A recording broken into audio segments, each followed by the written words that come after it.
लैला अपने बगीचे में खड़ी होती है।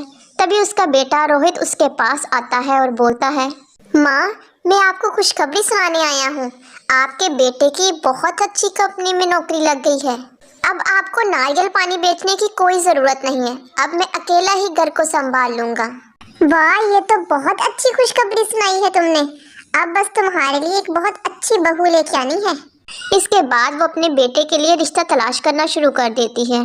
कुछ दिनों बाद वो मोहिनी से अपने बेटे की शादी करवा देती है। वो मोहिनी को अपने घर ले आती है।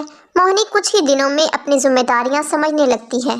ऐसे ही कुछ साल और गुजर जाते हैं और मोहिनी को एक बहुत प्यारा सा बेटा होता है और वो अपने बेटे का नाम गानी रखती है। कुछ दिनों बाद रोहित ऑफिस जा रहा होता है कि उसका एक्सीडेंट हो जाता है और वो वहीं जान बहक हो जाता है। जब लैलावतनी को ये पता चलता है तो उसके पैरों से जमीन निकल जाती है। अल्लाह, ये सब क्या हो गया मेरे साथ? मेरा एक ही तो बेटा था, वो भी मुझसे बिछड़ गया। हाय, अब मैं क्या करूंगी? वो दोनों सास बहू रोने लगती हैं। ये सब देखकर लैलावतनी अपनी बहू से कहती है, बेटा हौसला रखो, संभालो खुद को। तुम्हारे आगे तुम्हारा बेटा है, तुम्हें तो उसकी भी परवरिश करनी है। अगर खुद दिल छोड़ दोगी फिर उसका क्या करोगी तुम? तभी वहाँ वकील आ जाता है और वो लैलावतनी से बोलता है, लैलावतनी, आपके बेटे ने सारी ज़मीन मरने से पहले आपके नाम कर दी थी, इसलिए मुझे आपकी सिग्नेचर चाहिए। ये सुनकर लैलावतनी को अपने बेटे पर बहुत फख्र महसूस होता है। लैलावतनी तो उन पेपर्स पर साइन कर देती है, लेकिन ये बात उसकी बहू की जहन में खटकती रहती है और वो मन ही मन में सोचती है, क्या रोहित को अपनी बीवी और बच्चे का कोई ख्याल नहीं था कि उसने सारी जायदाद इस बुढ़िया के नाम कर दी? मैं इस बुढ़िया को सारी जायदाद हड़पने नहीं दूंगी। देखना, अब इससे मैं सारी जायदाद लेके रहूंगी। इसके बाद से मोहिनी लैला से बहुत ज़्यादा बदतमीजी करने लगती है, उसको बहुत ज़्यादा तंग करने लगती है। कभी उससे घर के सारे काम करवाती, कभी उस पर ज़ोर ज़ोर से चलाने लगती। एक दिन तो उसने सारी हदें पार कर दी। लैला को रात को बेहोशी की दवा देकर उससे प्रॉपर्टी के कागजात पर अंगूठा ले लिया। अगले दिन वो लैला से कहती है, ए बुढ़िया, आज से ये घर मेरा है और मैं ही इस घर की मालकिन हूँ। तुम्हारे लिए इस घर में कोई जगह नहीं है, तुम यहाँ से चली जाओ। चल, अपना बोरिया बिस्तरा उठा और यहाँ से दफा हो जा। बेटा, तुम मुझ पे इतना जुल्म ना करो, मुझे घर से बाहर मत निकालो। मैं कहाँ जाऊँगी? अगर तुमने मुझे यहाँ से निकाल दिया तो मैं कहाँ भटकती फिरूंगी? मैं घर के किसी कोने में रह लूँगी, लेकिन मुझे घर से बाहर मत निकालो तुम। बुढ़िया, ध्यान से सुन, मेरे पास तुम्हारे रखने के लिए कोई जगह नहीं है। तुम यहाँ नहीं रह सकती, मेरे पास इतनी फालतू जगह नहीं है जो तुम मेरे घर में रहो।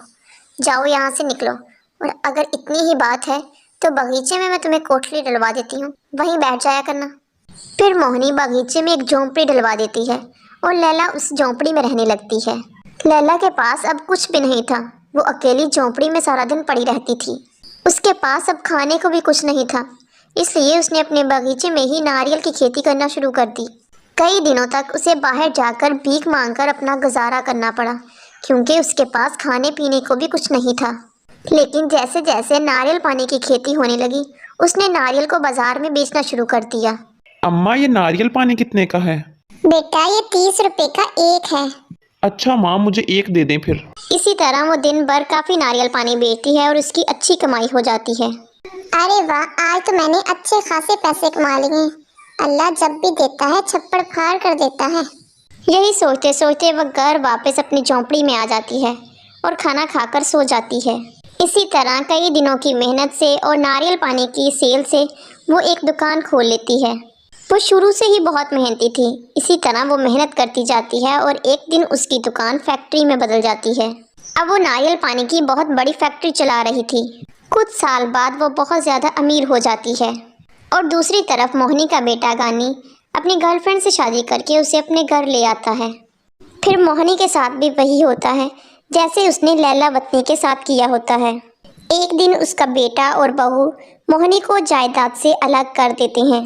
बेटा, मैं तुम्हारी माँ हूँ, तुम मेरे साथ ऐसा कैसे कर सकते हो? मैंने अपना पेट काट काट कर तुम्हें पाला है और तुम्हें बिल्कुल भी शर्म नहीं आई ऐसा करते हुए।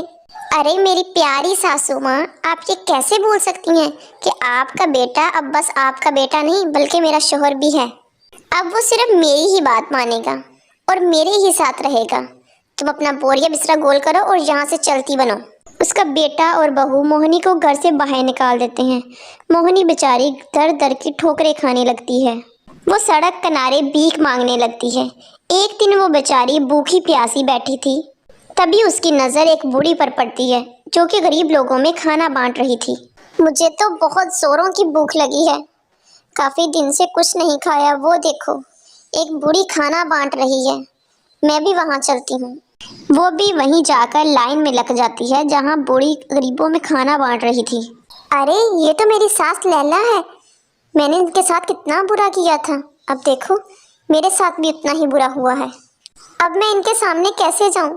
مجھے تو بھوک بھی بہت لگی ہے، اب میں کیا کروں؟ میرے پاس تو کوئی چارہ بھی نہیں ہے، چلو دیکھتی ہوں کیا ہوتا ہے۔ اب جیسے ہی اس کا نمبر آتا ہے، لیلا اسے پہچان لیتی ہے اور اسے بولتی ہے، ارے بہو رانی، تم یہاں کیا کر رہی ہو؟ تمہارا یہ حال کس نے کیا ہے؟ ماں جی، میرے ابا جی کہا کرتے تھے جو تم بوؤ گے وہی کاٹو گے۔ دیکھو میں نے آپ کے ساتھ اتنا برا کیا تھا، اب میری بہو نے بھی میرے ساتھ وہی سب کچھ کیا ہے جو میں نے آپ کے ساتھ کیا تھا۔ بہو رانی، جو ہوا وہ سب بھول جاؤ، تمہیں اپنی غلطی کا پچھتاوا ہے، میرے لیے یہی بہت ہے۔ آج سے تم میرے ساتھ میرے گھر پہ رہو گی۔ اور وہ لیلا وطنی اپنی بہو کو اپنے پاس اپنے گھر لے آتی ہے اور وہ خوشی خوشی رہنے لگتی ہیں۔